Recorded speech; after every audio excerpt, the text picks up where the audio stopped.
ইসিতে প্রার্থিতা ফিরে পেতে আপিল শুনানির শেষ দিন আজ। নিয়মিত ৩৫ আবেদনের পাশাপাশি নিষ্পত্তি হবে অপেক্ষমান থাকা আরও ৩০ আপিল। সর্বমোট ৬৫ আপিল নিষ্পত্তি হবে আজ। দ্বৈত নাগরিকত্ব সহ বেশ কিছু কারণে বাতিল হওয়া মনোনয়ন ফিরে পেতে প্রার্থীরা জড়ো হচ্ছেন কমিশনের নির্ধারিত শুনানি কক্ষে। এ নিয়ে বিস্তারিত জানাতে যুক্ত হচ্ছেন সহকর্মী মিয়া আমিরুল। আমিরুল, দ্বৈত নাগরিকত্ব ইস্যুতে কোনো প্রার্থীর শুনানি শুরু হয়েছে কিনা জানাবেন। জ্যোতিকা, আজকে মূলত দ্বৈত নাগরিকত্ব ইস্যুতে যাদের প্রার্থিতা নিয়ে আপিল শুনানিগুলো পেন্ডিং অবস্থা ছিল সেটি এখন পর্যন্ত শুরু হয়নি। মূলত নিয়মিত যে কার্যসূচিতে যেগুলো রয়েছে ৩৫টা আপিল, সেগুলো দিয়ে সকালের কার্যক্রম শুরু হয়েছে কিছুক্ষণ আগেই।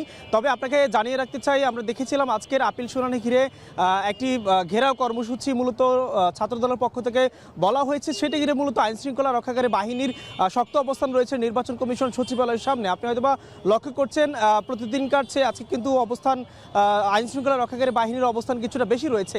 এবং আরেকটি বিষয় জানিয়ে রাখতে চাই, আজকের যে শুনানি সেটির শেষ দিনে মূলত ৬৫টি আপিলের শুনানি হবে এবং এর মধ্যে নিয়মিত ৩৫টির বাইরে গিয়েও পেন্ডিং যে 30টা আবেদন ছিল সেগুলো নিয়ে মূলত শুনানি হবে। এখানে আমরা যেমনটি লক্ষ্য করছিলাম, আজকের আবেদন শুনানিতে যে দ্বৈত নাগরিকত্ব বিষয়ে যে আপিলগুলো রয়েছে সেগুলো মূলত বিএনপি জামায়াতের কিছু রয়েছে এবং সেই সাথে আমরা দেখেছিলাম স্বতন্ত্র কিন্তু কিছু রয়েছে, তথা অভিযোগের প্রেক্ষিতে পাল্টা অভিযোগ যেগুলো এসেছে কিংবা প্রার্থিতা বাতিলের জন্য মূলত যে আপিলগুলো এসেছিল কিংবা আবেদনগুলো এসেছিল মূলত সামগ্রিকভাবে সেগুলো নিয়ে হতে পারে। এবং আপনাকে যেমনটি বলছিলাম যে ছাত্রদলের যে 3 দফা তাদের যে অভিযোগ নির্বাচন কমিশনের বিরুদ্ধে, সেটি ঘিরে মূলত তাদের যে কর্মসূচি আমরা লক্ষ্য করছিলাম, তারা কিন্তু বিভিন্ন ভাগে ভাগ হয়ে নির্বাচন কমিশনের সামনে জড়ো হচ্ছেন।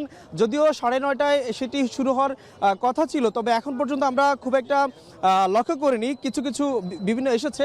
তাদের মূলত যে 3টি বিষয় বলা হচ্ছে যে পোস্টাল ব্যালট সংক্রান্ত বিষয়ে নির্বাচন কমিশনের পক্ষপাতদুষ্ট ও প্রশ্নবিদ্ধ সিদ্ধান্ত, এবং তারা বলছিল যে একটি রাজনৈতিক দলকে পক্ষপাতদুষ্ট হয়ে নির্বাচন কমিশন তাদের হয়ে কাজ করছেন।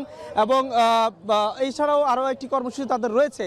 বলা চলে আজকের এই শেষ দিনের কর্মসূচি ঘিরে নির্বাচন কমিশনের সামনে কিন্তু নানান ধরনের তৎপরতা আমরা লক্ষ্য করছি এবং বলা চলে আইনশৃঙ্খলা রক্ষাকারী বাহিনী তারাও কিন্তু শক্ত অবস্থান রয়েছে। আজকে যদিও আপিল শুনানি অন্য যে কোনো দিনের তুলনায় কিছুটা কম, তবে নানান তৎপরতা কিংবা নানানভাবে আজকের দিনটি কিন্তু গুরুত্বপূর্ণ। কারণ আমরা দেখেছিলাম এনসিপির পক্ষ থেকেও তারা একটি সংবাদ সম্মেলনের মধ্য দিয়ে কালকে জানিয়েছিল যে দ্বৈত নাগরিকত্ব কিংবা ঋণ খেলাপি সংক্রান্ত যে আপিলগুলো রয়েছে সেগুলো যদি কোনো কারণে নির্বাচন কমিশন সেই পক্ষে রায় দিয়ে দেয়, সেক্ষেত্রে কিন্তু নির্বাচন কমিশনের সামনে তারাও অবস্থান নেবেন কিংবা তাদেরও কর্মসূচির কিন্তু হুঁশিয়ারি রয়েছে তথা এনসিপির পক্ষ থেকে। বলা চলে এখানে এনসিপি এবং ছাত্রদলের যে পাল্টা অভিযোগ কিংবা নির্বাচন কমিশনের যে বর্তমান কার্যসূচি সেটি ঘিরে মূলত আজকের এখন পর্যন্ত নির্বাচন কমিশনের সামনে সামগ্রিকভাবে আমরা এই অবস্থা লক্ষ্য করছি। আপনাকে পরবর্তীতে আরও বিস্তারিত জানাতে পারবো। জ্যোতিকা, এই ছিল আমার কাছে এখনকার সবশেষ। ইসিতে আপিল শুনানির শেষ দিন সে খবর জানাচ্ছিলেন মিয়া আমিরুল।